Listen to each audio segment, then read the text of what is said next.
Good evening, everybody. Welcome to Punch Kick Choke Chat. My name is Sean Benson. I'm one of your hosts. We're here with our usual hosts minus one. It's the first time ever in 140 plus episodes that Sensei Norton hasn't been able to make it because he's flying out to the West Coast where Hanchi Legacy is for the karate camp out in Vancouver. So what we're doing tonight is Robert, who we always say, this is Sensei Robert Schlumsky.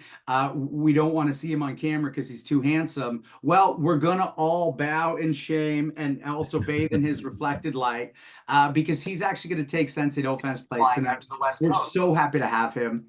And he's part of our show. He's always been part of our show. He's a day one OG, and any chance we have to put him on camera is a beautiful thing. So, we're going to miss Sensei Norton, but we're also going to really benefit from Robert being here. But tonight we're here with Sensei Richard Norton, who's our guest. Now, every once in a while we have guests who, by their own admission, are like a meat and potatoes guest. They're like, I don't even know what I'm doing here. We always end up having great chats with them. This is not that. And he probably won't love me saying this because in the time we've chatted, he's such a humble gentleman, but this is a luminary. This is a marquee guest. And I'm so excited to jump in with you, Sensei Norton. And I want to ask you out of the gate, and this is based around what we were talking about beforehand. Where can the business aspect and the financial aspect that has to exist for martial arts to thrive and us to make a living off it, where can it get in the way of what we might consider a truer path? I would say what you said is obvious that, in today's age with rents and overheads and everything else to pay, that the economics of running a martial arts school has to exist.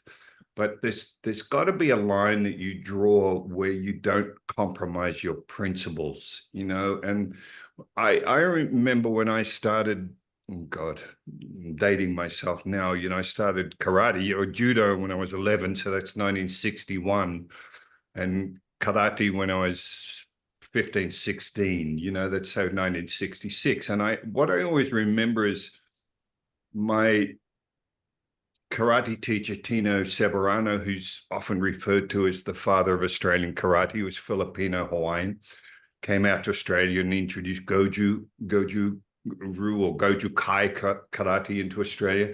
When I started with him, in my teenage mind, it was always about the passion. It was about just getting together. You had luau's on the weekend and everybody would be invited over. He was basically making a living collecting rubbish bins, garbage tins and everything, at 5 a.m, and then he would come in and teach during the day and at night. In other words, it didn't seem to, at least in my mind, be about the money. It was about the passion and how can we just get together and be the best martial artists we could be. Now, having said that, I totally get that running a school today is ridiculously difficult with how do I make up the 10 students that dropped out last month and get another 10. So the way you advertise, the way you put your brand out and everything else, and also the way you teach, I believe, is compromised by that.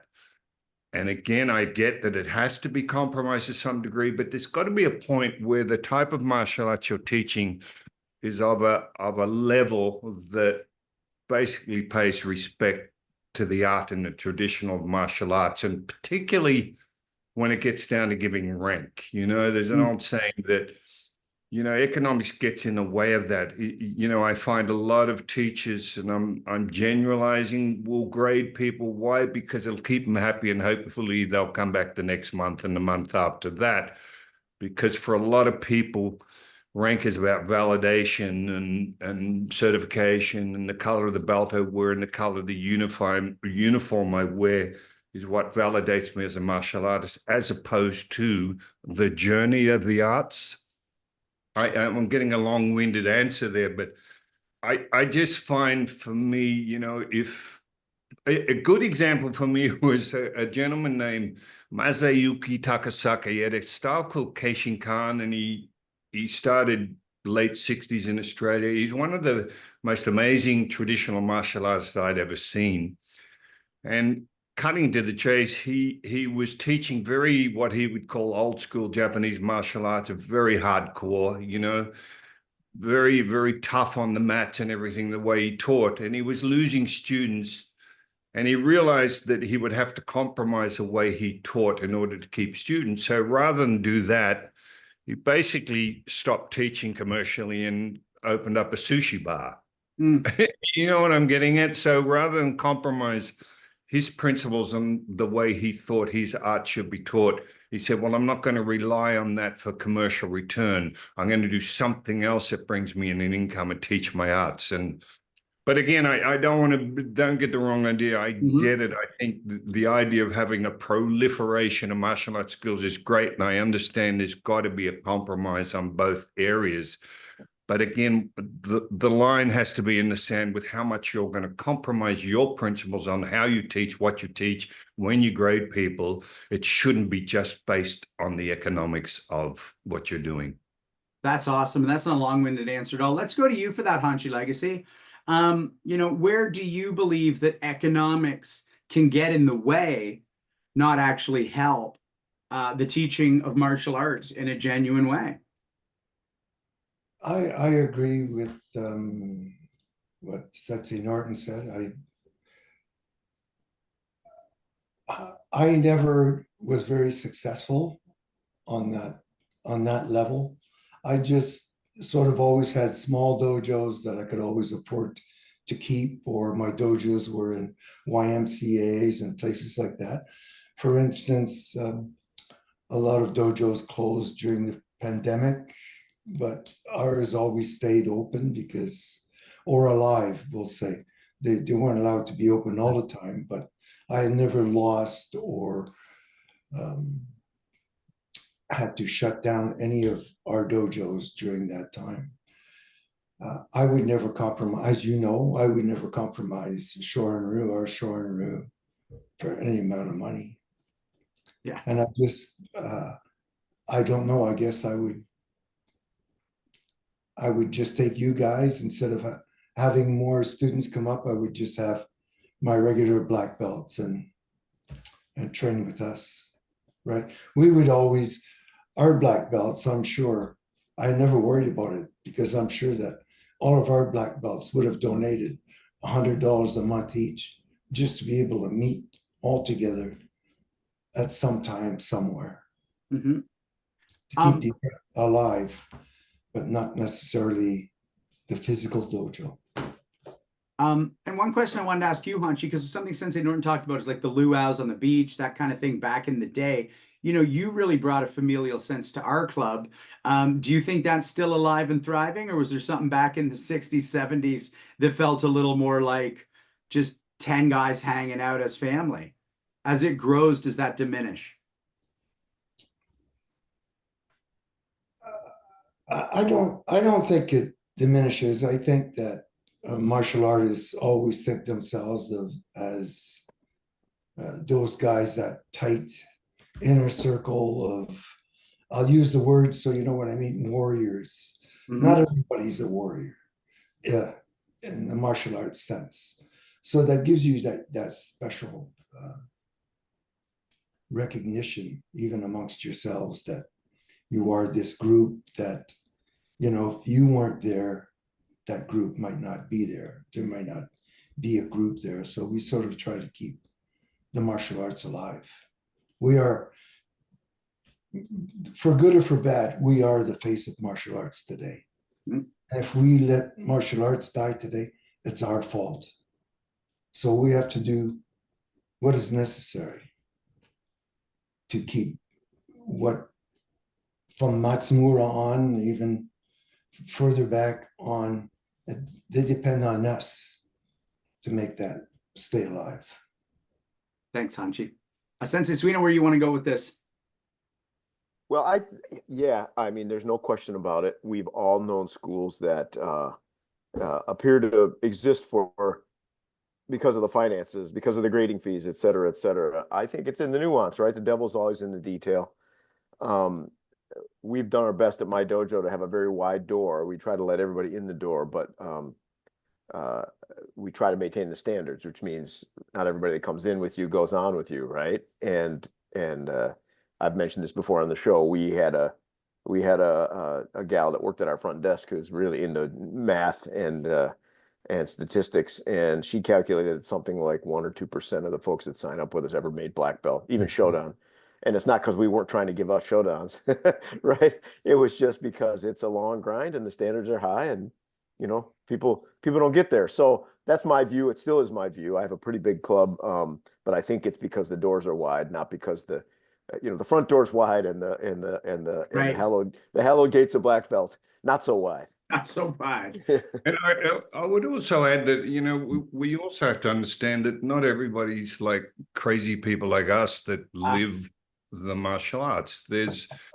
I was lucky when I look back at my life in hindsight that I started when I was 11 years of age with judo and then karate when I was 16. So my whole life was about having everything else revolve around my martial arts, whereas a majority, I would argue, would probably start when they've already established their workplace, what they do for a living and everything else. And there's only a certain amount of time to fit in for extracurricular activity, which for a lot is martial arts twice a week, and they're part-timers, and that's fine too. It can't be that we're all addicted and have time to train 6 days a week. And it's nice to have an avenue for those people to basically balance the stresses of whatever they do as a major income in their life with some martial arts training, and that needs to be affordable for them. Again, for somewhere for them to go to be accessible to them, it involves someone, whether it's a church hall or a full-time establishment. Again, we get back to, unfortunately, there's nothing for free anymore unless you're going to do it in a park. There are costs, and that's why I say I get that you need to have an income. When I trained in the States, I moved to LA like 1979, and a lot of the training I did cost. I mean, to do a private lesson with somebody of note was certainly not cheap, but there was also a balance. As you guys know, I'd met my partner, brought Chuck Norris out to Australia in 1978. We got to be good friends. I was demonstrating, on the same card with Chuck when we did a kickboxing sort of promotion throughout Australia. We got to be good friends. I went to LA, and I find myself blessed to be, as soon as I arrived in LA, training with Chuck every morning at his house 6 days a week for hours with not a cent being outlaid. It was just a friendship and a passion. But so I was blessed from that point of view. I trained with, Sensei Fumio Demura out in Orange County. I'd go out there much, and he was everything you expect a sensei to be as far as giving and just having a passion and wanting to help me as an Aussie out in LA who, again, just wanted to train with the best. But I also had situations where I wanted to learn from people that, yes, that was their living and you were going to pay, an exorbitant fee, which you had to be okay with too. Yeah. So I guess I'm trying to say I absolutely get both sides of the coin, Robert, let me throw it to you. You teach a lot of Sensei Dauphin's club. He's not here tonight, but I'm always telling him, Sensei Dauphin, you need to charge more. And we were even talking today about enough being enough and him suggesting that he charges what he believes the right amount. And where do you go with this as you're teaching and running a lot of classes and looking around that organization? Yeah, I mean, just on that, it definitely goes both ways. You do need to, as the instructor or one of the instructors and the people setting the price, also value what you do. And, you don't need to be teaching quality martial arts and putting yourself, financially under the ground to do so. So there's definitely a balance there too, where you don't want to fall on that end of the spectrum. I do want to just touch on something that Sensei Norton that you said about having the flexibility or let's say the option of deriving your income from somewhere else, so that you kind of have that freedom to do the martial arts and not feel that temptation to compromise. I really like that answer. I don't know if sushi bar is something in my future, but at least something else to, take the pressure off, having all the income derived from the dojo and just sort of separating your own financial position from that is something that I like, and it seems like a freeing option. If again, not that it's necessarily easy to do, but for people who can do it, that seems like a nice option to just separate that.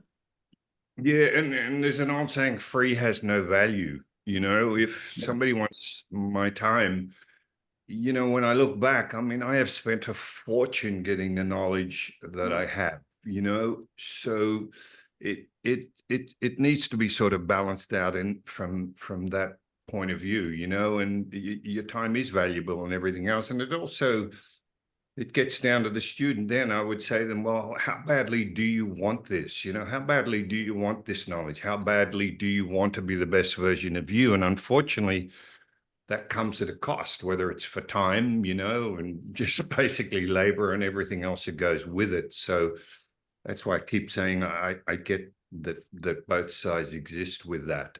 You know, and talking about what you did, Robert, same thing with me. My life when I went to the States became entertainment, working in the movie industry. And I love that because the movies was a way for me to cover my economic costs, to be able to spend as much time in the dojo as I could. So I was very lucky that I had an alternate source of income. So it's all very well for me to say what I'm saying, you know, but I'm doing exactly what you just suggested. My income comes from basically movies. So I have the option of charging a little or a lot, you know, as far as my martial arts is concerned. You know, I'll just chip in quickly before we get to our intros, which is I also make my living, you know, as working as an actor and run the club here with Sensei Alden Adair in Toronto. When I'm away, he teaches, and otherwise we both run the business. The point being is that I don't derive my primary income from that. And so I can teach a version of, you know, what I consider to be Hanshi Legacy's pure karate. But at the same time, it does then prohibit a bit of growth. Because if you're just sitting there hanging out a shingle with a space you rented, not the gym that lets you teach, because that's actually the only way this can work with how much I'm away, it sometimes can be harder then to go, how do I constantly grow this? There is a fear it could be not a hobby for me, but feel that way a little relative to somebody who's out there teaching 7 days a week, 6 days a week, multiple classes a day.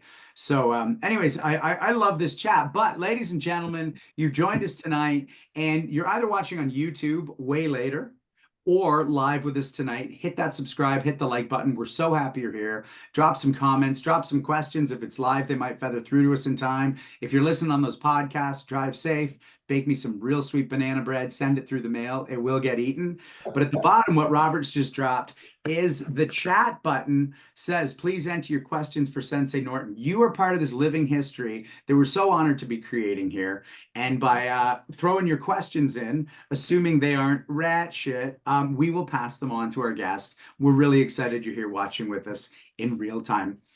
Ladies and gentlemen, I'm so privileged to be hosting this with Hanshi Gary Legacy, who founded the karate style that I was so lucky in 1993 to walk through the doors of. Utterly changed my life. And then not so long after, I met Sensei Nicholas Suino, who, aside from being an Iaido instructor, and he introduced me to grappling, which then became part of that. And he's not only an instructor of mine, but a dear friend. And Robert Schlumsky's on our call tonight. Robert has been part of this show, like I said, OG, day one. He's a 4th degree black belt in Legacy Shorin-ryu, incredible martial artist, incredible instructor. He's also working the BJJ with us as well. And I get the privilege now to throw it to Robert, who gets to do the introduction of our guest as a trial by fire for his first time hosting on camera with us. Yeah, thanks so much, Sensei Benson. No Expectation. pressure. Yeah. Well, I won't take up the whole time just talking about Sensei Norton because I want to hear from you as well, Sensei. But few details that I think we have to get out of the gate. Born in Sydney, Australia, currently broadcasting to us from Melbourne.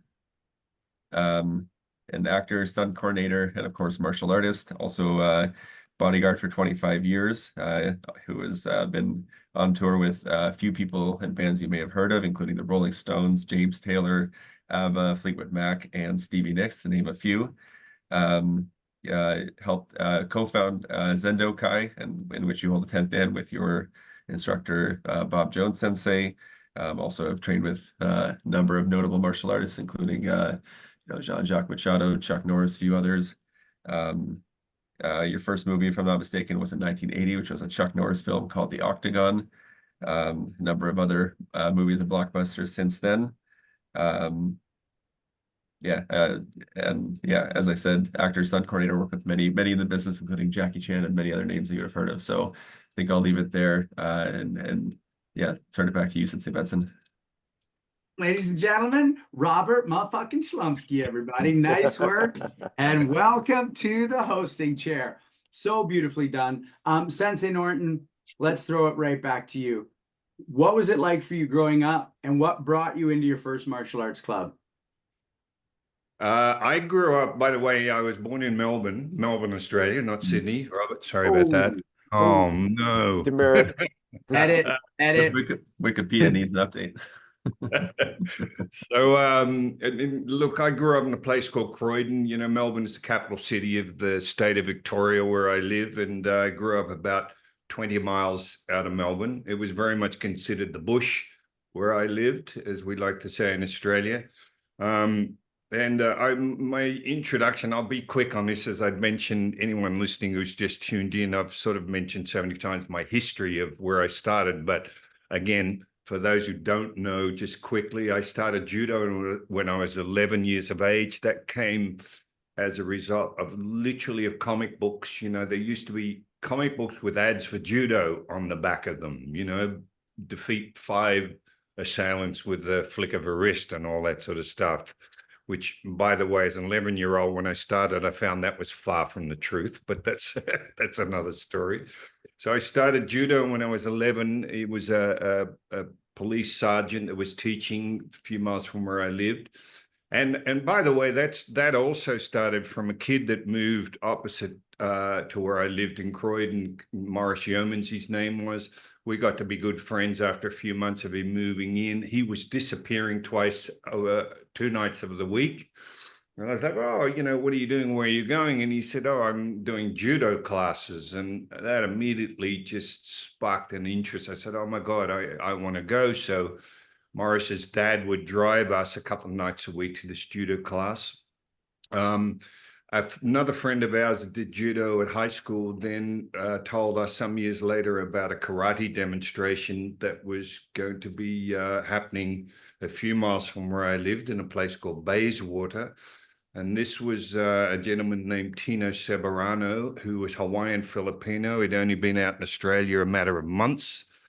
And we all went along to this demonstration. And I still remember so clearly when I watched, and it was a very fundamental demo because obviously the students he hadn't had a lot of experience aside from Tino Hunchi himself, but it was just H pattern forms, you know, H pattern kata and a bit of jukumite, which was again Japanese version of goju.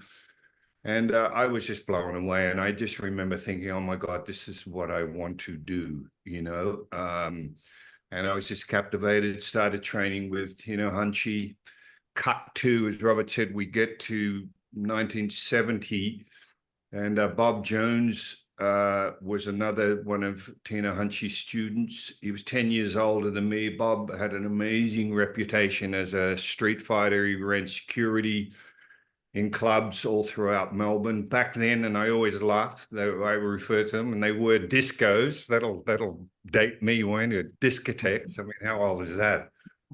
So he was running, and so he wanted to start his own, basically his own system that was a little more in line with the type of skills that bouncers or doormen would need that were employed by Bob. So the school became a more of an eclectic school. And as was mentioned, it was called Zendokai. Our loose translation of Zendokai was the best of everything in progression. That's not the literal translation. In other words, we wanted to not be so much a style with blinkers on that if it was goju, that's all you did, or was Shotokan or Taekwondo, or whatever. We wanted to open it up and basically incorporate a bit of boxing, a bit of grappling and everything else, because that's what we were encountering on the doors. Which basically means we were mixing martial arts way before the UFC became in vogue, you know, and but it was still, the base of it was still traditional goju. The kata was still goju kata and everything else. We bowed, we meditated, we wore gi, everything else was very much in the traditional fold. So we ran that. Bob went to America in 1978 and met Chuck Norris. ended up talking Chuck into coming to Australia. Chuck had done Breaker and Good Guys Wear Black, and he was interested in promoting some of his films.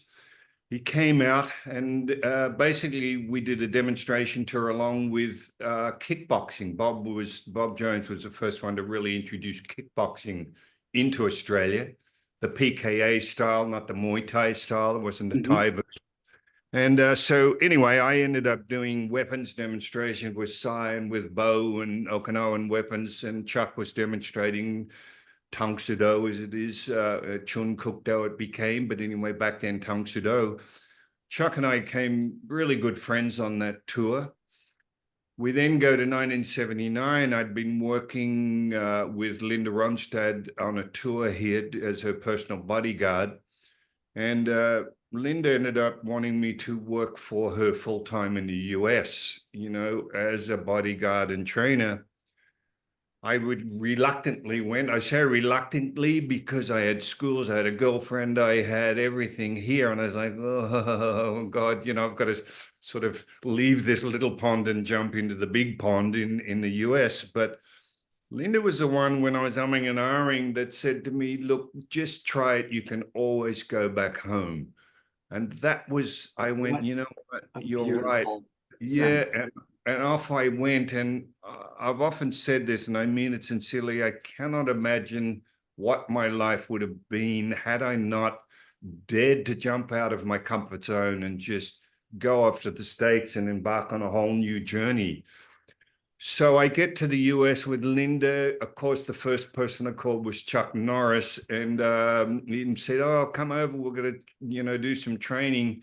He had a house in Rolling Hills Estates out past LAX there in Torrance area of LA. And we started training every morning, 6 days a week, and grueling workouts, often 3 hours long. That led to a movie career because, as was mentioned, Chuck was in pre-production for the Octagon, one of his earlier sort of ninja-themed movies. Because he knew I could handle the Okinawan weapons and everything, he asked me if I'd play his nemesis, Kyo, the masked enforcer in Octagon. And the rest is history. That started a whole movie career, which is something I never aspired to do. I never had any thoughts of getting into movies. It just happened as a result of just being, I guess, in the right place at the right time. Cut to, you know, 100 movies later and fight coordinating, all of that. That's still what I'm doing today.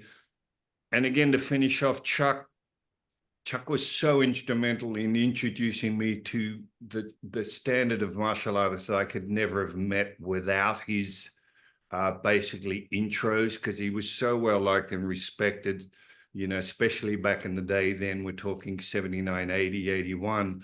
So through him, I met Benny the Jet, Urquidez, Fumio Demura, Tadashi, you know, Yamashita, on and on it goes. So I was like a kid in a sandbox, you know. Suddenly I've got all these unbelievable people that had the opportunity to go and train with, and thankfully just open their doors for me, you know. And I would thank Chuck for that. It's through his friendship that opened the doors. Otherwise, why would they, you know, be that open to just some kid? But there you go. Let's back this up a little. I want to make sure we don't glaze over a whole era where, so first off, you were a part of an era where martial artists tended to stake out their claim with a single martial art. And was it the bouncing that made you go, and obviously with your partner, okay, Zendokai has to include, because it sounds like you maintained a really traditional way of training, a traditional respect and approach that you still have, while saying we have to be able to take out a guy on Saturday night. So it seems like you blended street fighting, which we all contend is classical karate, with the classical karate that blew you away in that demonstration at age 16. You know, that's exactly what it was, you know. And listen, I'm a teenager. I'm sort of suddenly in an environment with guys twice my size that have probably been working doors and I don't want to be crude here, bashing people, you know, 6 days a week. I mean, that's the way they made a living. So what an eye-opener for me, number one. I learned so much from these people. But yes, it was we would have classes where it was such a mix. Yes, we would do kata. As I said, we loved the traditional aspects of the martial arts. But then one class might be, okay, you get this person in a full Nelson, you've got to get from one end of the dojo to the door, and you've got 20 people that are going to stop you doing it. In other words, you absolutely pressure tested what you did. We didn't have protective equipment back then, it was all bare fists, bare feet and everything else. Now, of course, it's not full contact, but as anyone that lived through those days knows, it was very full on. There were broken noses and teeth on any day of the week. It was quite hardcore in the way we would pressure test what we did, out of the need for knowing that, as you say, if you're on a door on Saturday night and you're facing three, street sort of smart dudes, will you go be able to do your job and survive and get to go home that night? So yes, the environment created a different need and a different environment for the way we trained. And again, this is way before the UFC. As you said, we had a couple of guys that did a bit of wrestling, not like the States would do. Australia's not a wrestling sort of nation as such, but there were a few that did that. There were a couple of good boxers. So again, we had the opportunity to introduce other arts into our traditional art. And what you said is right. People, have got to understand with, I think it was Gogen Yamaguchi that basically introduced Jiu Kumite, or kind of controlled sparring, tournament type sparring, point sparring into Japan, due to wanting to have karate be more about character and development, to be able to put it in universities and schools and everything else. So they had to find a sort of a slightly, I don't want to use the word softer, but I'll use the word softer expression of martial arts. Whereas, as we know in Okinawa, they don't really spar. The kata was about civilian defense, personal defense. It was close quarters. There were joint locks and everything else, along with strikes to the throat, the eyes, and everything else. So I guess, in a way, I would say we were still honoring a martial art that suited the combat environment that existed then, Otherwise, traditionally, we know with a lot of stuff, a lot of it's very theoretical. You're saying, well, I'll do this and I'll drive my fingers into your floating ribs and pull your spleen out. And you couldn't help but thinking, well, okay, but how do you know that, Anyway. Well, first off, I just want to put a button on that, if I may. We love classical martial arts around here. It sounds to me like what you're saying is, trained properly, classical martial arts applies in the real world as needed. Providing you updated to today's combat environment. And that's a big, because even my instructor used to joke, well, we're not fighting samurai on horseback anymore. Right. It's a local pub, and in Australia, guys love to drink and fight. And we'd often say they might pick up a girl, but that wasn't necessary to having a good night, as long as you got into a bit of a tussle and had a few beers. So, and we used to look at a lot of what was taught in the traditional arts and say, yes, I get the art side of it, and the mind body, and having your body behave in the most excellent manner possible, which is not always to do with, well, will it work in the street? Right. Because otherwise, why do yoga? Why do so many disciplines? There's so many other reasons for doing a martial art than just, well, can I punch somebody's head in a local bar, So I think the mix was essential, but again, you just updating it to the type of the way somebody would shape up, the way we would be approached by somebody at a bar that would be this close to your face, and the inevitable sucker punch that's going to follow. You have to look at your art and go, well, does it teach me to deal with that? Do I learned about, I found a lot of the arts, and again, I'm generalizing, would be that if I'm teaching you to defend against a punch in a lot of traditional martial arts schools, it starts with shaping up. The person, is going to throw a right-hand punch and you're going to block, and you look amazing doing a defensive action against that punch. But that's all very well. When you know what the punch is, you've bowed, you step back. But to deal with somebody that doesn't follow any of those rules, it might just headbutt you out of mid-sentence or whatever it might be. Does your art allow you to deal with that? And a lot of that dealt with what we call now the pre-fight. Like, it's so important. What happens? What are all the pre-visual cues before that punch is first thrown? And a lot of schools don't address that, I don't believe, successfully, meaning the dialogue, the setup, the distraction leading to destruction. That's all part of the combat environment we have to deal with out in the street, because we're not going to bow. We're not going to have a sensei that say stop if it gets too rough or everything gets out of control. And again, that's getting back to Zendika. That's what we're trying to do, get people a little more acclimatized to the real world and what real world combat was all about. And just to finish, like a lot of the sparring, as you know, it's always pretty much one-on-one. Unfortunately, these days, it could be 2, 3, 4, 5 on 2-1, you know, and our art needs to also sort of get us basically combat ready for that kind of situation. Thanks so much for that, Sensei Suino. I just saw you getting excited with your body there. I just want to know if there's anything you want to throwing punches while I was doing that. Yeah. Well, you know, yeah, wonderful point about the difference between sort of the classical, or I don't know if it's classical, but the modern setup, right? Step back, lower block, here the count, come in. Of course, that maximizes your chances of looking good. Superfan Pam Suino dropped a question before we get off the bodyguard topic, or doorman topic. At the time when you were doing that work as a bouncer, were there competitions? She asks for bouncers. I know there are some today, and they're kind of ridiculous, but I don't know if that's something you encountered, where you know all the bouncers in Sydney get together and punch it out with a referee. Anything like that along the way with your experience?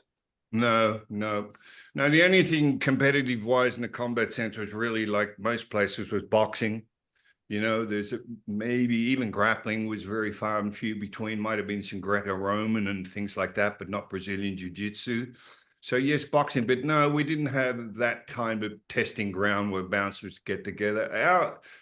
And I say our because, again, I would more say the people I work with, because again, I'm started doing door work when I was late teens. I'm still a kid, you know what I mean? I'm learning from the people around me, but their testing ground was 6 days a week on the doors of pubs and clubs. Do you know what I mean? That's where, and it became a situation where a lot of our students, and I don't want to make it sound like we're not respecting the tradition and the respect that goes with being a martial artist. Again, I want to be clear that this was to help cater for people that their life depended on their combat schools and what they could learn from us, you know?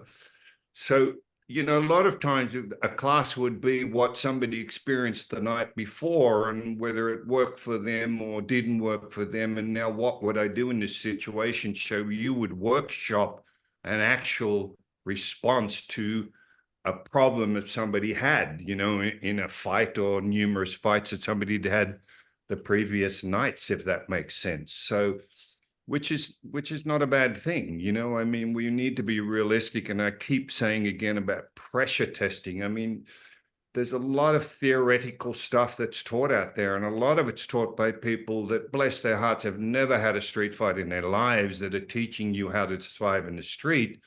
And I would argue, well, good luck with that. You know, it's anyone that's been in a real situation would know, you know, you're suddenly fronting 3 dudes that look like they could rip your face off 5 times, you know, and you're realizing, gee, do I get to walk away from this? And are my skills going to allow me to get through this? And as one would know, when you're facing somebody like that and you're starting to question yourself, as Tony Blauer would say, if you can't sort of be confident with yourself, you've already lost the fight, you know? So, sorry, that was a long-winded way of that question. No, we didn't have actual bouncer sort of scraps where we throw everybody in the middle and see who wins, you know? Wow. Closest thing we had was World Championship Wrestling with everybody getting in the ring and seeing who survives that. Battle Royale. Let's jump to, before we get to Hollywood, before we get back to Chuck, let's talk about being a bodyguard in the 70s. And I'm just gonna throw some, like, I'd like to know what it was like with the Stones, with Belushi, with David Bowie. And by the way, this is one of my favorite pictures. Before I knew you were gonna be our guest, this picture I saw. Look at that. You and Stevie Nicks. I'm sorry, that's one of the best outfits I've ever seen in my life. And that must have been a heyday for you. Talk to me about being a bodyguard in the 70s for some of the biggest acts in the world. You know, when my wife first saw pictures of me the way I looked back then with Albert, she said, "Oh my God, I can't believe you actually looked like that." I said, "Well, thank you very much, but it was very fashionable back then. You know, you see the bell-bottom pants and oh my God, things we wore." But anyway, no, listen, it was an amazing time because I started with the Stones that was my introduction into bodyguarding work through Bob. Was working for an Australian entrepreneur who would bring all the top acts to Australia. And he rang us and said, would we look after the Rolling Stones? So that was with Bob that we did the Stones tour. And as I would say, God, what an introduction to touring. And, you know, the big thing about bodyguarding is it's not what people think so much as that you're always getting in scraps. It again was about preventing anything like that from happening. You're more like a sheepdog, you know, with a flock of sheep where, you know, you just got to be vigilant. You got to try and preempt any possible bad thing happening, whether it's at a concert or at a club or being out at a restaurant with any of the people you're working with. You had to be like that Alsatian dog. I always say it's like, you know, with an owner with a dog, and you get a little closer, the ears prick up, and you get a bit closer, and it starts to growl a bit and everything like that. That was more the job. And it was, in some ways, as funny as it sounds, you became a bit like a babysitter because, you know, the people I worked with David, I was with David Bowie for 8 years, James Taylor, and then Linda Ronstadt for 14 years. I was basically joining room everywhere they went, restaurants and everything else. You became like best friends. So you knew everything that went on. And more importantly, I always love to say, I got to really know the actual person rather than the persona that the normal punter would see on stage. And whether it's a Bowie or a Mick Jagger or whatever, you know, it's a very different person sitting in a hotel room with nobody else around than you would see on a stage, obviously. And I just feel so fortunate to have been able to witness the passion of the people I work with. You know, and I've often said there's so many parallels with martial arts that whether it's a Keith Richards, a Mick Jagger, a James Taylor, a David Bowie, you don't have careers that long without having the incredible passion and also an incredible desire to keep improving, to never accept mediocrity. Yeah.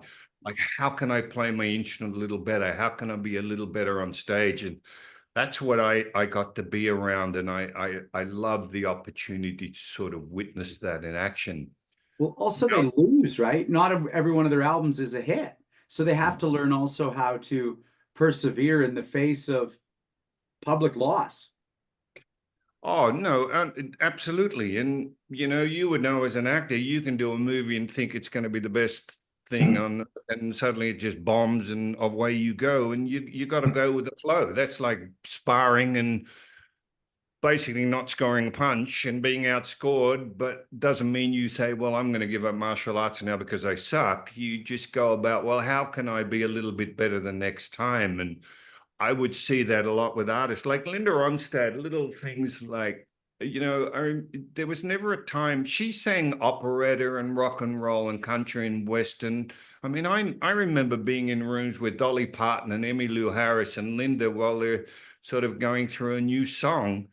And again, I just saw the passion and the desire to, how can we be the best we can be? And there was not a time that Linda wasn't trying to find a new voice coach to help her hit, oh, how can I just hit this little note that I heard Cyndi Lauper hit or whatever?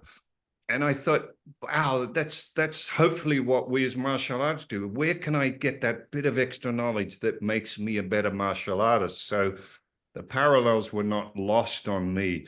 And I'd love to, I hope I don't get tell me to shut up if I start talking too long here, but there's, a good example of lessons is there was and I've mentioned a story on some podcasts before, but David Sanborn was he was considered one of the best few saxophonists playing the saxophone in the world.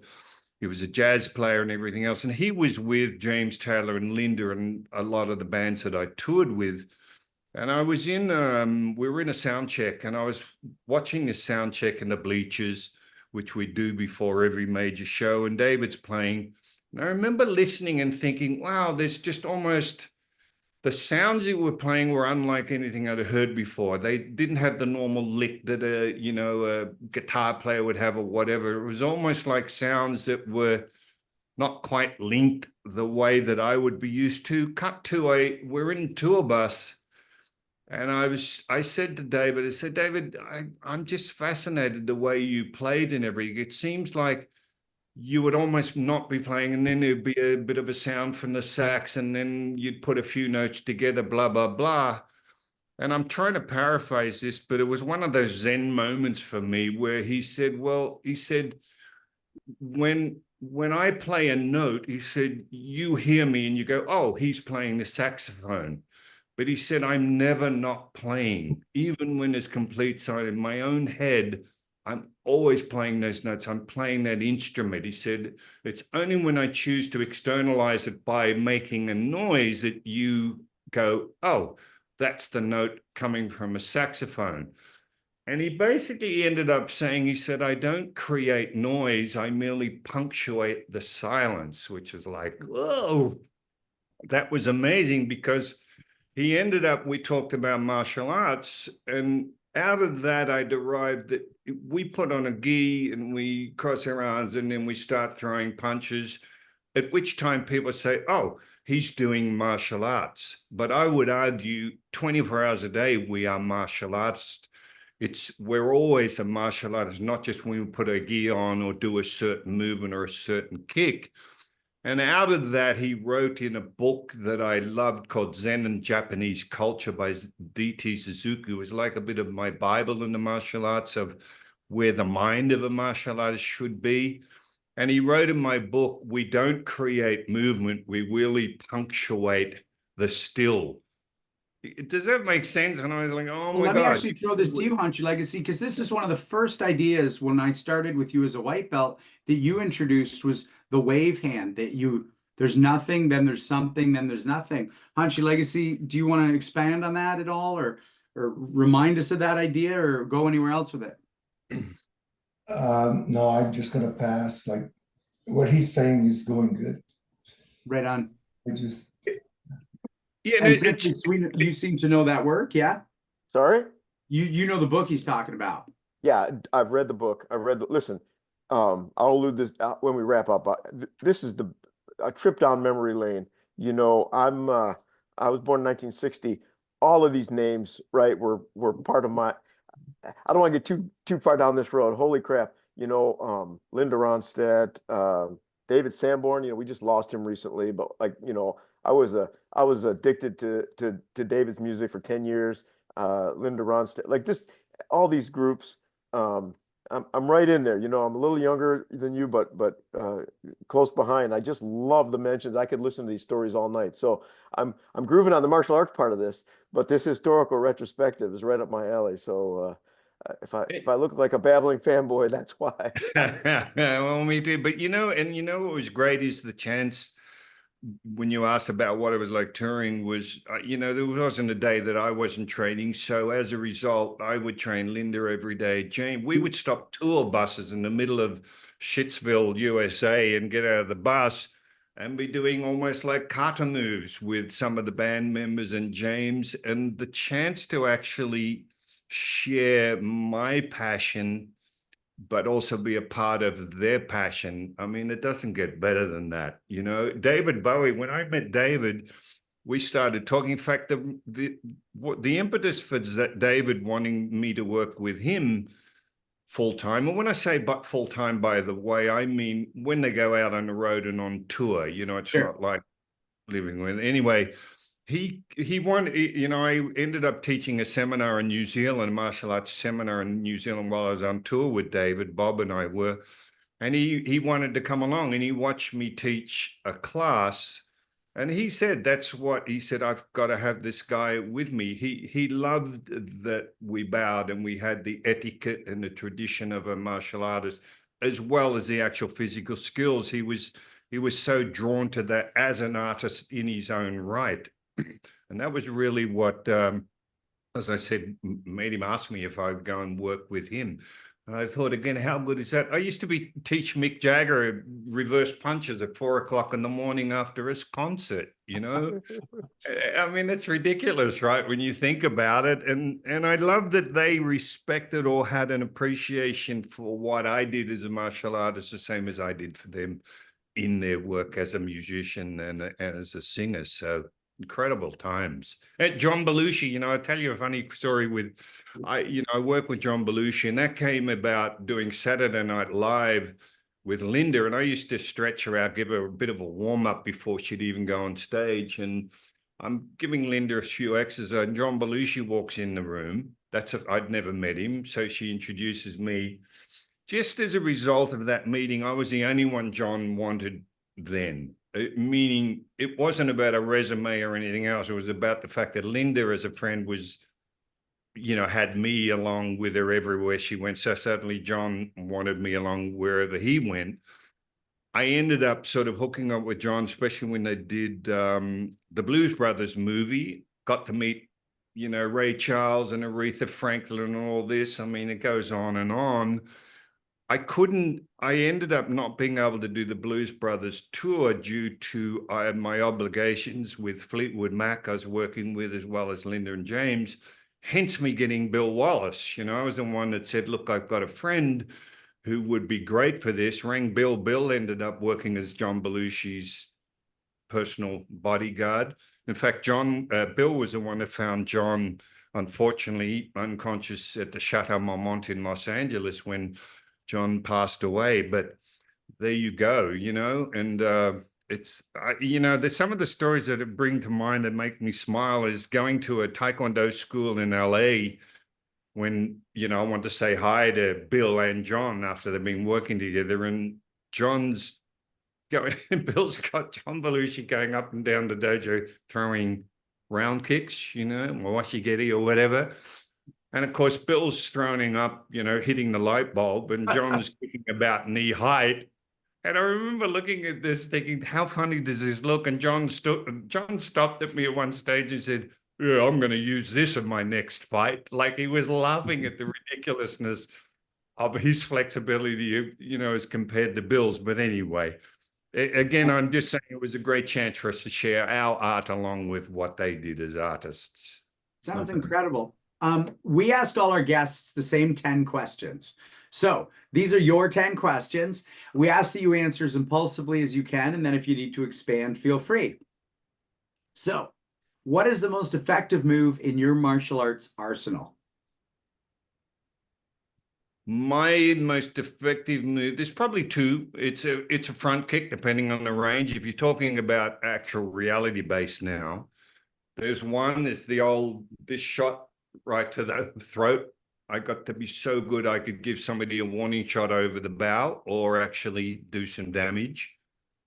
And at a slightly greater range of front kick. Why? Only because I didn't need to be stretched out. I could almost be wearing tight pants and everything else. And I found it was a very effective, reasonably close quarters weapon that if you did it against somebody that had no training, it was very hard to redirect or do anything with.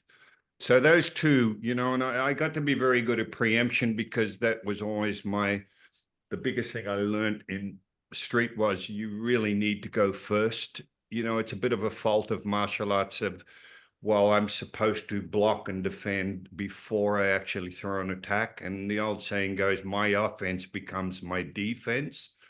Because if you mismanage that first strike, that could be anything or everything, depending on the person you're fronting, that could decide the outcome of that particular altercation. So again, preemption with this shot to the throat, very hard for me to miss. Hands are up. I always have my fence. and or a front kick. Who is the most influential martial artist in your life?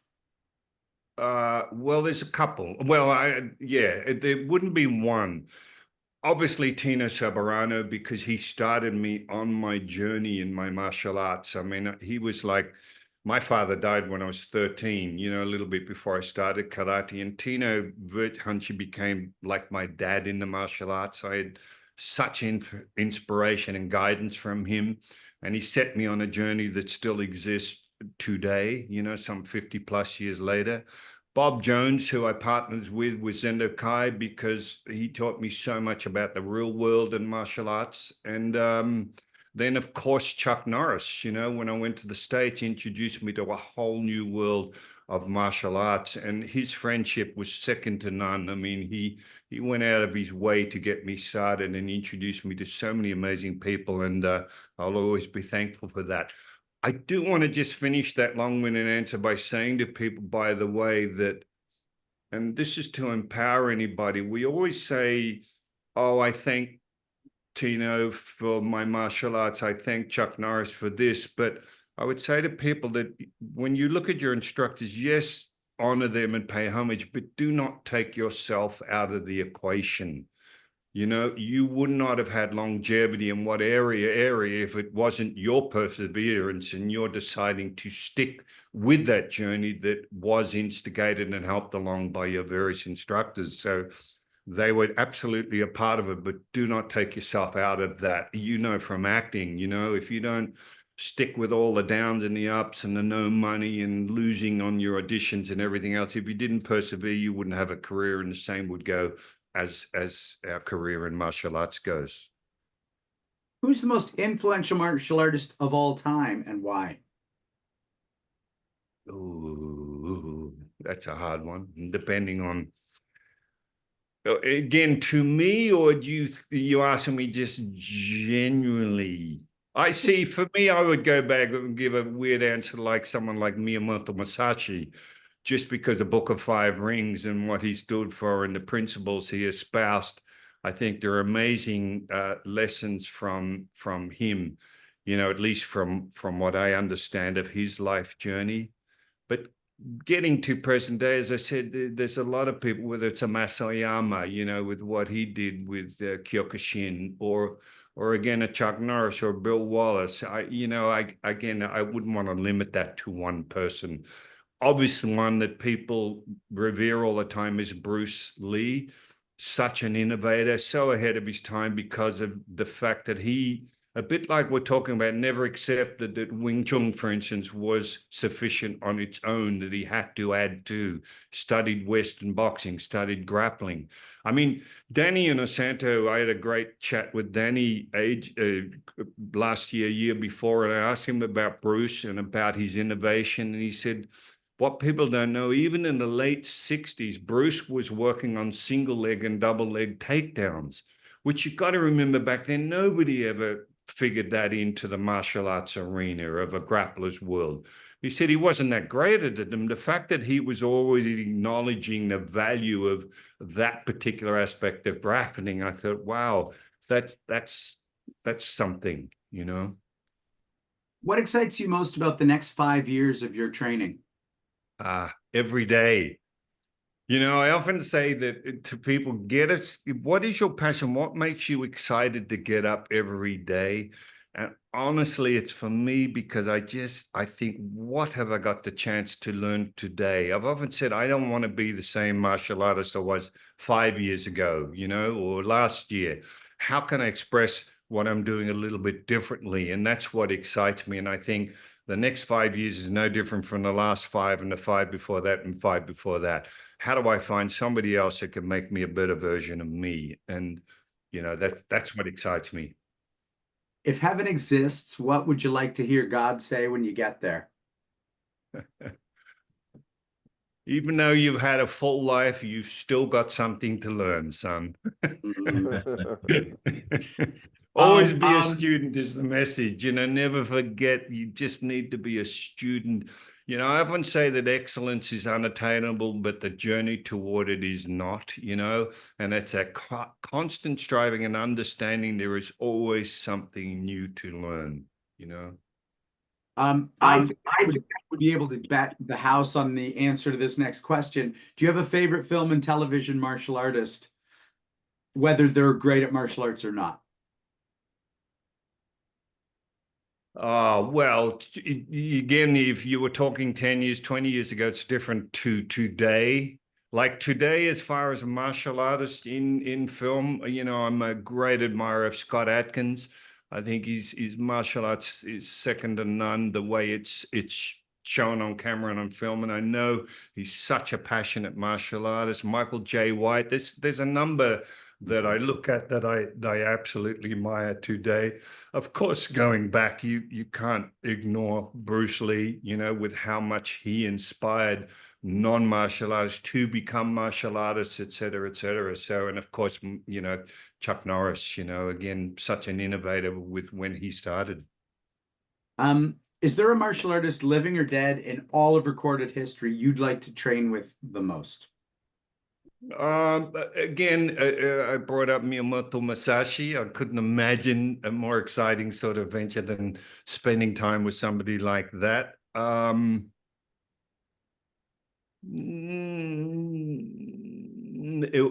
Ueshiba, of course, with Aikido, such a fascinating gentleman when he discovered, Aikido.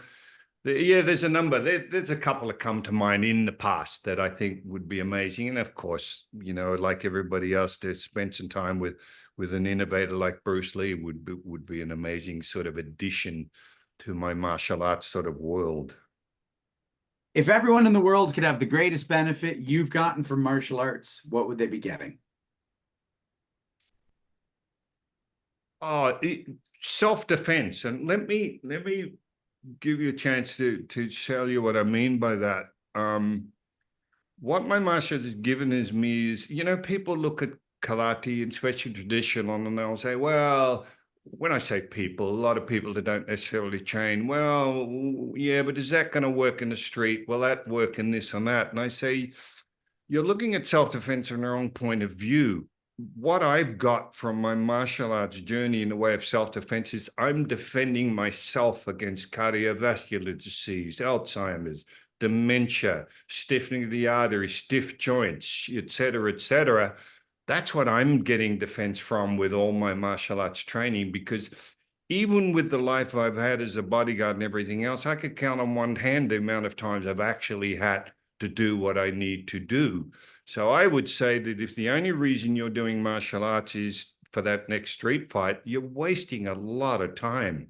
Look at, again, the actual benefits of martial arts, which I believe I've achieved. I'm still, as I said, I'm 74, still going, still hanging in there. And I reckon I've got another 20 years in me. And that's as a result of finding my passion, which is martial arts, which involves the physicality and the mind body of us martial arts that keeps us whole. And basically it's helped me be at least the best version of me, which, by the way, I want people to understand, don't think I'm comparing myself with anybody, because it's a trap when you compare yourself with somebody else. You'll be better than some, you'll be not as good as others. It's really just about your own journey and being, again, as I keep saying, the best version of you. Our last two questions come as a pair. What is your greatest achievement and what is your greatest regret? Greatest achievement. I think the fact that I'm still alive and kicking and wake up in the morning and know my own name, it's probably good. Listen, it's just being where I am and still being passionate and still wanting to get on the mat tomorrow and the next day and the next day. And the fact that I'm still able to do that, I feel is an achievement. And the message about that is, again, please don't think that's just about me. People would say, well, how do you still able to get on and still stretch and still kick and still punch at your age? Because there's a certain assumption that goes with age, especially when we get past 50. I would say, well, this shit doesn't happen by accident. You know, you need to start young, and you need to mitigate the ravages of aging that are going to be inevitable at some stage in your life. So just get out there and do what you can with your diet, with fasting, you know, whether it's whatever it is, and cold showers. I mean, I do all of that stuff, you know, so that's what it's about for me. Greatest regret? I don't really have any. Listen, you know, yes, there's probably maybe in the movie sense of not holding out and deciding that maybe I'm capable of doing bigger and better roles than most of the what we would call B-grade movies I've done. But I remember my acting teacher back in the 80s saying, you know, Rich, you need to stop going to Thailand and the Philippines and doing these Roger Corman type movies. I said, but I'm having so much fun. I enjoy it. Plus, you're always scared that you'll never actually get another offer. And the other important thing was I realized back then that making movies wasn't my passion. If it was, I would have been in acting school 6 days a week, the same as I was with my training. I realized that making movies was a way, again, to make an income enough that I could afford to spend more time being in dojo that didn't create an income for me. So, yeah, I mean, I say a regret, but not really, because with the movies I've done, the friends I've made, and the journey I've had, it certainly beats the average 9 to 5, and I feel absolutely blessed to have had the life I've had. I've been married 38 years, you know, now, and my wife's my biggest little treasure. Mm-hmm.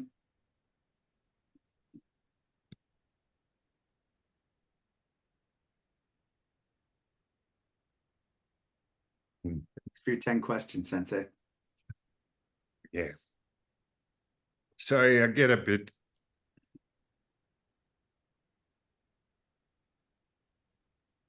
I guess it's getting to a stage where you realize like the blessings in your life. You know, a lot of times we sort of live and we're looking at the negatives and, oh, what about this and what about that? But the flip side of it is looking at what you have and just feeling so fortunate.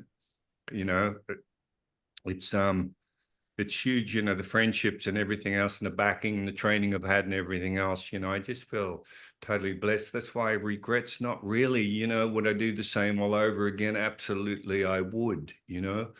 You know, there's a kind of a book in the works of lessons I've learned from what I call people at the top of their game, because I've been fortunate to be around such incredible people. And one of the chapters I wanted to put is what I call masters in your own home.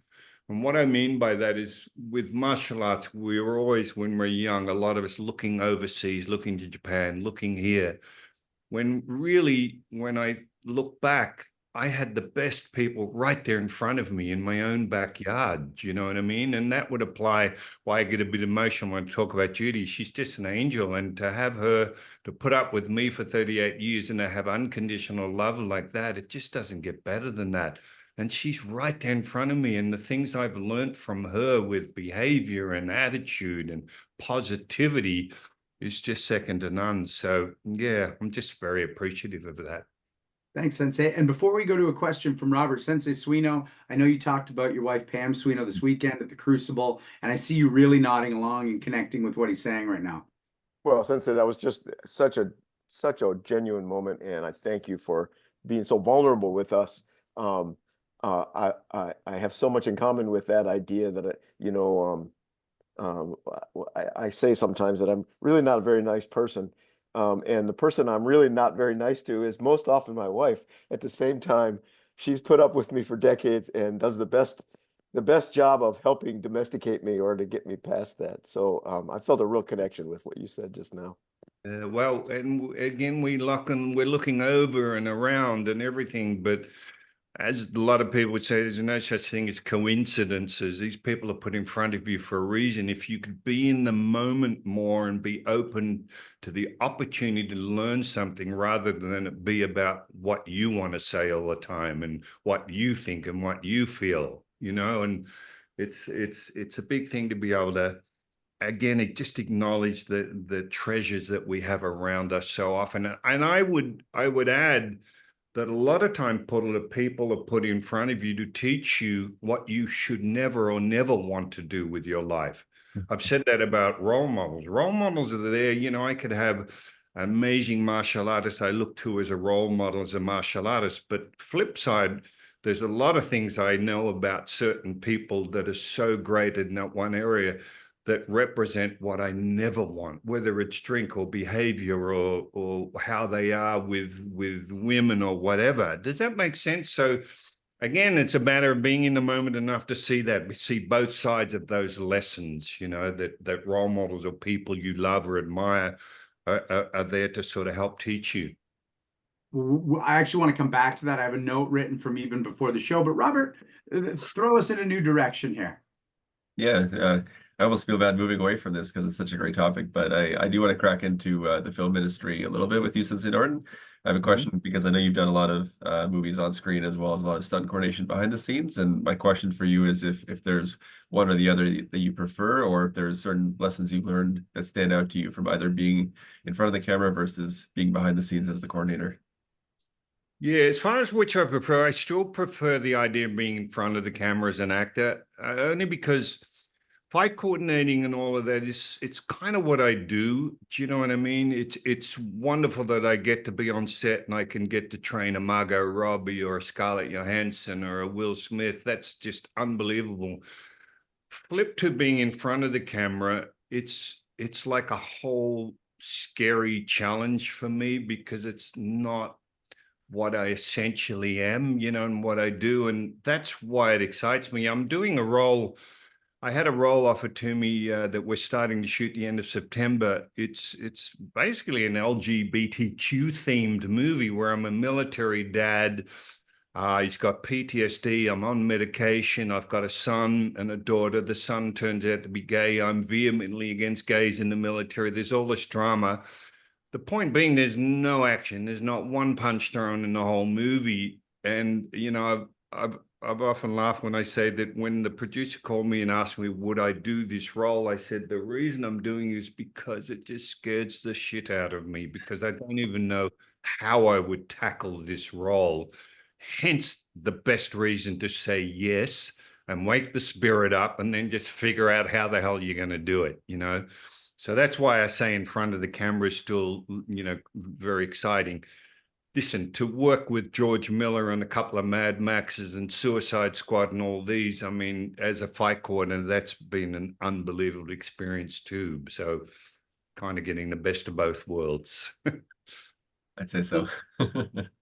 Let's pivot that to actually a question that came in from Christiana Landl, one of our black belts in our club. What's something people may not know about filming martial arts action movies? I mean, presumably everybody watching, at least that we know, is a martial artist, but they haven't been on a film set to watch how anything like that gets put together. What's something that would be intriguing or that they might not realize?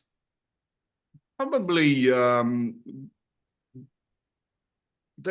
I guess what surprised me when I worked, say, for, I worked with Margot Robbie for quite a few months before the first Suicide Squad. She got into jiu-jitsu and kicking. I don't know why I didn't realize, and Scarlett Johansson was the same, was a level of commitment. Again, we talk about being the best version of them. I mean, Margot, when we were filming, there'd be days, 12-hour days. And I used to say to Margot, look, just from learning the choreography, just give me 20 minutes at the end of a day. There was hardly a day she wasn't there after a grueling 12-hour day, just again, trying to be the best version of her, and I really appreciated being able to see that. As I said, Scarlett was the same when I trained her. Will was the same. I often say to people, the actors you see that have these amazing careers, again, it doesn't happen by accident. I mean, they have worked their asses off in so many circumstances to be what they are and to have the careers they have. As far as training them, you know, just to give you a little background, my job as a coordinator is basically to give them a toolbox of possible skills they will need, because when I start with a lot of actors, we don't even know what the choreography is going to be yet. It's to be decided by the director and script and everything else. So I just teach them what I think their character would need to know. Because I would say to these actors, I don't have time to turn you into a martial artist. I don't want to be teaching you skills that you will not need on screen as that character. And every character they play, there's always a Bible, as it were. Like if you look at Harley Quinn, you know, she has a sort of almost gymnastics, acrobatic background, et cetera, et cetera. She's not a superhero. She can't fly or run up walls and everything else. So you would have a background of the fight skills that this particular character would need, and that would determine what I taught them and how I taught them. And then I'd basically get them to do a few moves so I could look at them and get in my head what I believed they were most capable of, because I would say to them, choreography is like notes of music. If it's a bit out of tune, then we just changed that. We changed the notes. So my job was to find in other words, it would be silly teaching them what I could do, because I've been doing this my whole freaking life. It's more, I have to teach them what they can do that will make them look the best on screen. If it meant pulling back the complexity of the choreography to make it doable for them, so they're on screen 90% of the time rather than a stunt double, then that was the best, you know, outcome and the best result we could hope for. Well, so let me ask you about that, because, for example, I've done a lot of fight scenes, but not as many as I'd like. And I will often let the stunt guy take over where it's going to make it look cooler. Because the best product is what I want. And then I look great when I fall back into frame and close up and whatever, even though I'll always practice the moves. Have you ever had to pull an actor back and go, hey, let your stunty in? Everybody wants to brag that they do their own stunts, but it's actually not necessary. And this movie will be better if you don't. Yeah. And to confirm that point, like Will Smith, I said, Will, when do you actually want me? When are you most comfortable for me to put your stunt double in when we're filming in Canada on Suicide? He said, when it's a move that I absolutely know he can do better than I can. Right. Which is, I love that. Because he was aware that it's about the end result of the film, not about his ego. You know, it's about, well, what is going to look better with editing, with everything else, and the proper use of a stunty. If that becomes the best move. And a lot of people I work with, thankfully, would trust my opinion. Or Guy Norris is a gentleman I've worked with for 30 years. He's a supervising coordinator and second unit director. But they would often trust what we said, because we made it very clear that our absolute desire was to have them do 100% if they were able to, you know, because then it meant there's no compromise on where you put the camera and what the director sees and everything else. Because, you know, with a stunt double, yes, you can do face replacement those days, but back in the day, it was usually on the back of a stunt double's head. Yep. Well, that doesn't help the drama of the fight, because I would push with a lot of the actors that it's what you're not doing as much as what you are doing in a fight that makes it work or not, because you're the award-winning actors or whatever.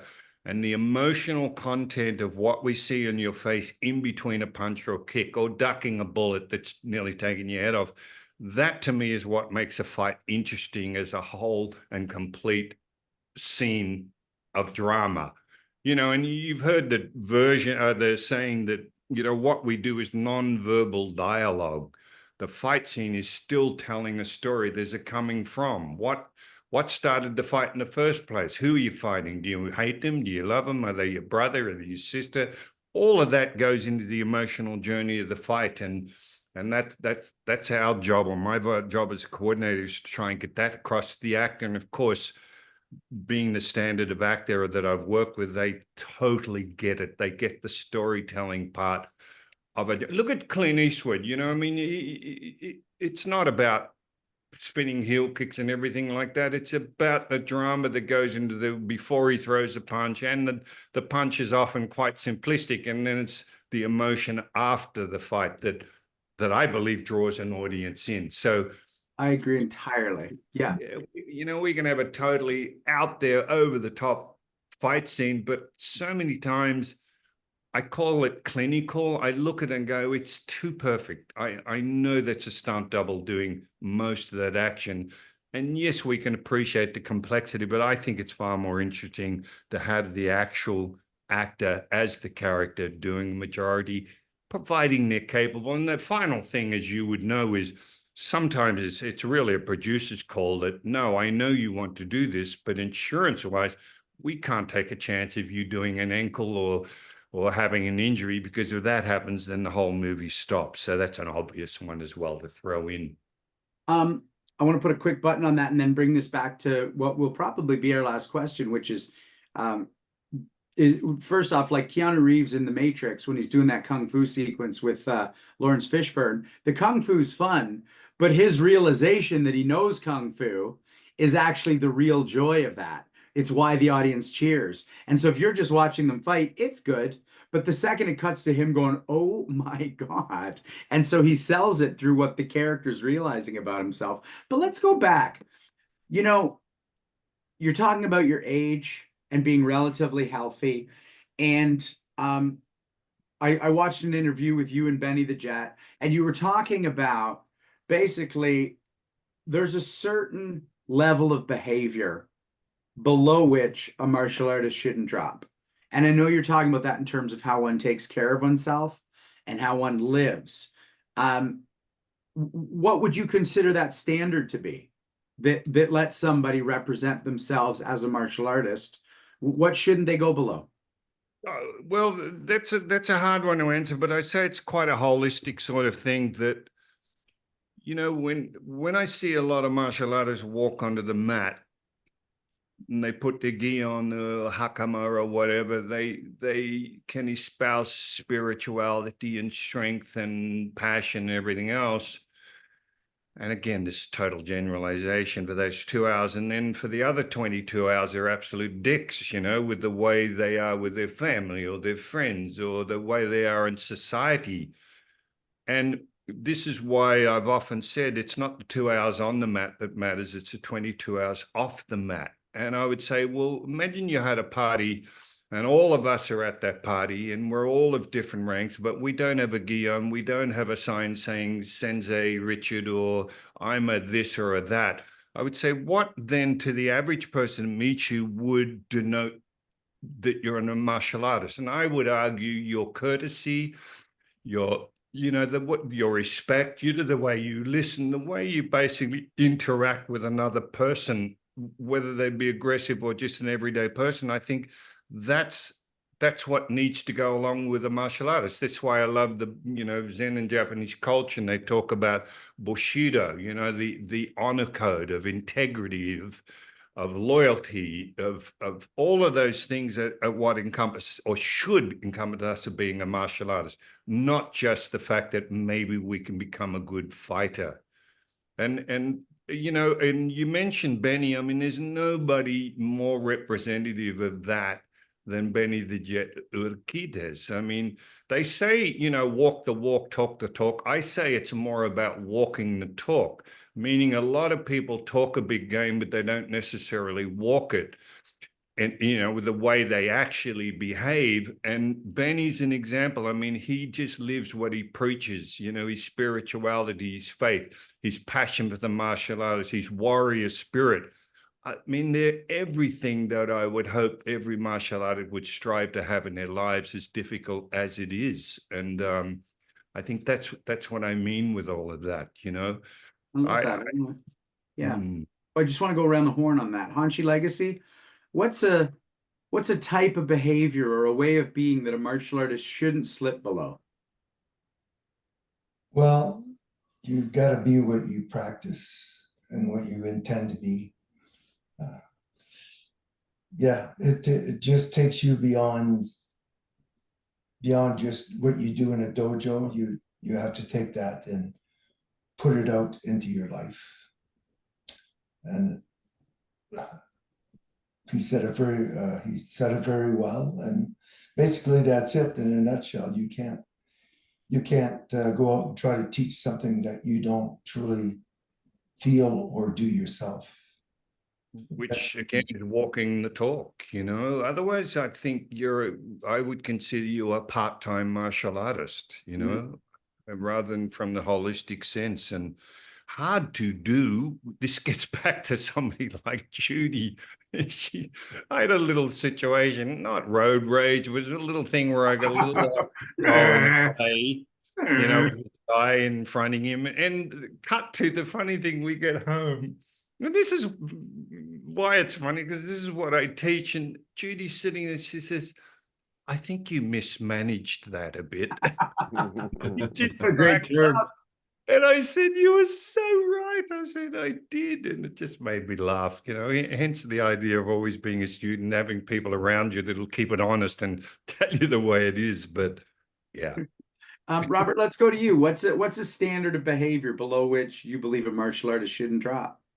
Yeah, I do think if you're a high level martial artist, other people that are not martial artists should be able to say there's something different about that person, and they might not be able to put their finger exactly on it, but they should know there's something a little bit different, either in the way they carry themselves, the confidence, the courtesy, as you said, Sensei Norton, there should be something at that level that even if you're not a martial artist, other people can, you know, pick up on. So yeah, I think that's a good way to capture it. Thanks, Robert. Sensei Suino, what do you think? Well, you know, there are folks on this call that consider ourselves classical martial artists, right? So we're classical martial artists. We're not barbarians, right? Not just fighters. You must be a fighter. You must be a lot more. And I go further than that. You know, if you accept the title of sensei, the responsibility is even greater, right? The words mean born before, and if you're not working to deserve that every day, you probably don't deserve it. And I think we forget the influence we have on our students. I mean, they wouldn't be on the mat there if they didn't look up to you. So that also includes any opportunity they might have to run into you off the mat or hear of the way you behave outside of the mat. And, you know, it's what you're saying. We have an obligation to sort of be role models for these younger kids. This is why it really breaks my heart when I hear of certain high-level martial artists, whether in the film industry, that end up with drug addictions and violence attached to their everyday living. And I say, God, do you realize the influence you're having on some of these kids? You're almost making it okay for a lot of these kids to also stray off the path with the way you behave. And yes, we're not perfect in everything, but we should at least strive to live with that's what everybody's saying, with that spirituality we espouse on the mat, you know. It's why, again, I'd say it's very easy to talk it, it's a lot harder to walk it. And I think that's the obligation we have if we decide to take on the role of, you're saying, as sensei, of a teacher. You know, well, be careful what you're teaching, not with just what you say, but the way you behave. Thanks so much. And the only button I want to put on that before we say our thanks and do our good night is, I never really understood when I was reading Zen Flesh, Zen Bones 31 years ago what being a small man meant. And now when I think about it, I used to want to be seen certain ways, and I'm not immune entirely, but right now it's not even that important to be seen. It's just important to be a certain way for me. It's like my days are my own. They're not mine to project. And I don't mean not promoting my acting and stuff on socials. I just mean being. And I feel like I'm walking through that door, and I'm very excited about it. Ladies and gentlemen, we always start by thanking Robert Schlumsky in our list of people we're thanking behind the scenes. Robert, thanks for stepping up tonight. It's such a pleasure to have you with us. I'm sure this won't be the last time. We're very proud of this show. Sensei Dolphin and I were joking that this show is like the band Kiss, where we can actually just put someone else in the makeup, and the audience will get just as good a show. Thank you, Justin Shea, Andrei Sedashev, Alden Adair, Jesse Belay-Vitao, Sydney Dauphin, Josh Kitchens, Cristiano Landol, Daniel J. Holland, Dridi Gugliani, Stavros Stavroulias, and Sensei Suino. I have to add this person on my list. I'm always forgetting one person. Go! Emily Ruth Driscoll. Ooh, Emily Ruth Driscoll. So what we do, Sensei, is we're just going to each chat a bit about our time with you, and then the last word will go to you. So Hanshi Legacy, what do you want to say about our time tonight with Sensei Norton? Well, Sensei Norton, this was a a very interesting show or segment. It was nice to see what happens behind the scenes and, of big actors and important people like that, because we don't get to see that. And I'm sure that everybody, even though I have been on the set with Sean, and actually myself sort of revisited a couple of life lessons that you went over, and made me think that really sometimes the simple things are the good things. Thank you very much for coming on our show. Thanks, Hanchi. What about you, Sensei Suino? Oh man, as I alluded to earlier, what a walk through my teen and 20 years. You could have taken my album collection, and every fifth album is somebody that you've worked with, Sensei, or mentioned. Listen, I think almost every good martial artist starts in judo. Thank you for that. Of course, that's a way you got to go. Early college, well into karate, went to the theater in my little town and watched the Octagon, and it blew my socks off. I walked out of there and practiced karate in the park for 3 hours. This is a dark spot on my history, but my very brief stint with shoplifting. In fact, my only stint with shoplifting was I shoplifted Blue Bayou, the album, Linda Ronstadt album, which I hope is not a testament to my character, but it's definitely a testament to my passion for Linda Ronstadt for many years. Oh my gosh, the Rolling Stones. I mentioned David Sanborn played in my house for many years. Just besides the martial arts, which was the backdrop for this conversation, and almost goes without saying, I felt a real kinship with the way you view martial arts. I just love the historical perspective that you brought to this. Thank you for that. I'll be dreaming about all those folks tonight, thanks to this conversation. Before we go to Robert, I'm just, I get to guide so much of the conversation. I'm not going to chip in too much, but I just wrote down every day the way your face lit up when I said, what are you most excited about for the next 5 years of your training?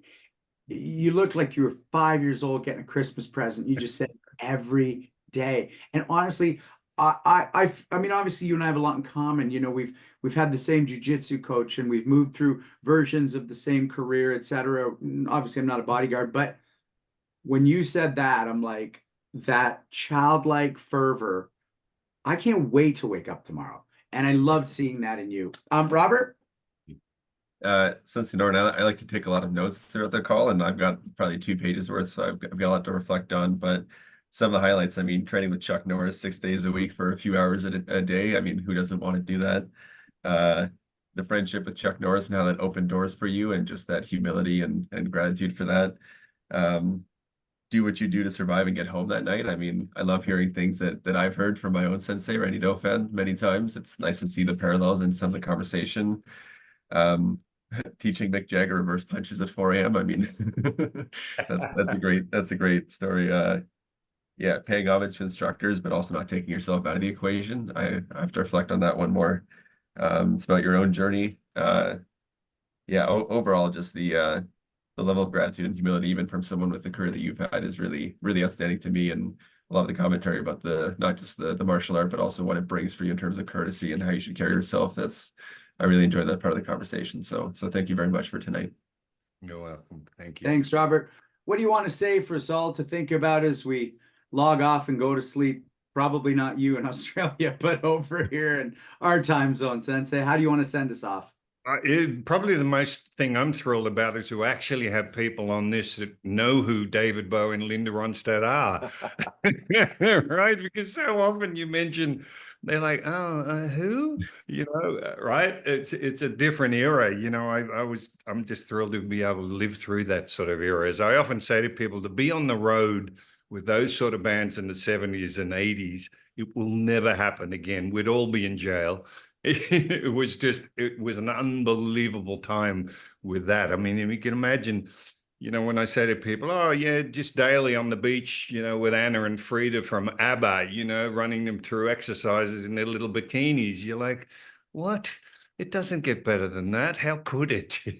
I just feel very, very fortunate. So it's been a great journey. But thank you everybody for sharing, for having me on. We could go on and on. There's so many more stories, but hey, just that's my big lesson, which I know all you aspire, you know, live by, is just be a student of life, be a student of the martial arts. Just acknowledge it. When, you know, there was a Buckminster Fuller wrote a book called The Critical Path. He was considered a genius. He invented the geodesic dome, mathematical equivalence of synergy.